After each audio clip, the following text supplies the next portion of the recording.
This week, we're going to be thinking about something called fronted adverbials. Fronted adverbials are things that go at the front, the beginning of sentences, and adverbials are things that tell us how, when, or where things happen. So we usually use them to add detail to the front of sentences. It might be that we start with a main clause, like the one on the screen, that says, "The man sat and rested." It makes sense on its own, but there isn't a lot of detail, so we're going to add some to the beginning. So let's think of some ideas about things that we could add to the beginning of that sentence. Let's start with some fronted adverbials that might tell us when the man did this. We would only include one of these ideas.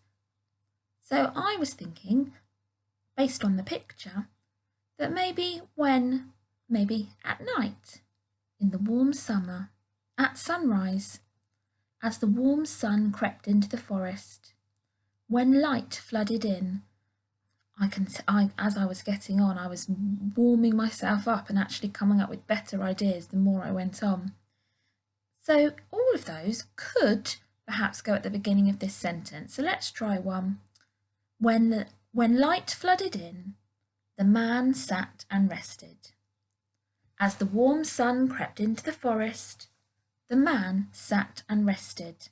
I like the sound of both of those, but you will have noticed that I separate my fronted adverbial from the rest of my sentence with a comma, just to help the person reading it take note of that before reading the next part. It just separates them and makes it a little bit more clear. You could also choose that your fronted adverbial might be something that tells us where the thing happened. So we've got the man sat and rested. So I had to look at the picture and thought what phrases might tell me where. So I thought beneath the canopy, that's what they call the higher part in the rainforest. Beneath the canopy, the man sat and rested. In the shadows, the man sat and rested.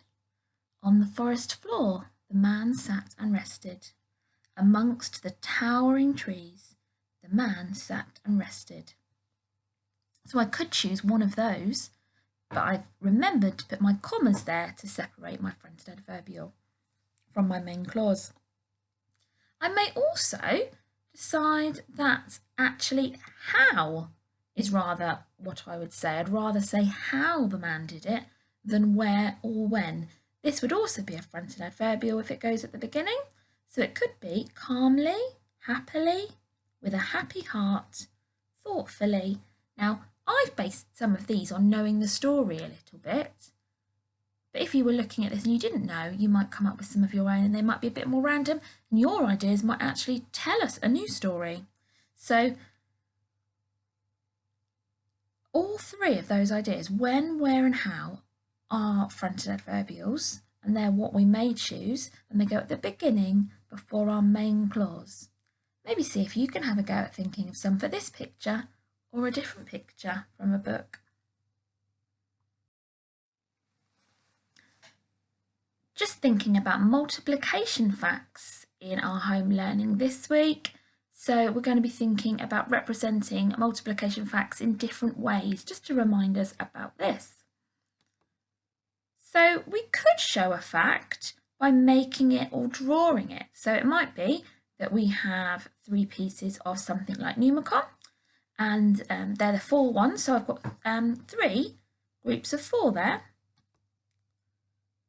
Another way of showing that 3 groups of 4 is by repeated addition, by saying I've got 4, add 4, add 4. That makes 12, and so did the previous example. I might write a sentence to show that.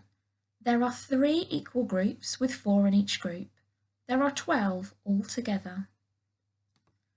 And finally, I might show it as a multiplication sentence by showing 3 times 4, 3 lots of 4 equals 12. All of those ways show the same fact, but in different ways. That happens a lot in maths. A lot of maths is showing the same thing in different ways. But if it helps you to understand what 3 times 4 means by looking at the other things, then that's really great. See if you can have a go for a different multiplication fact.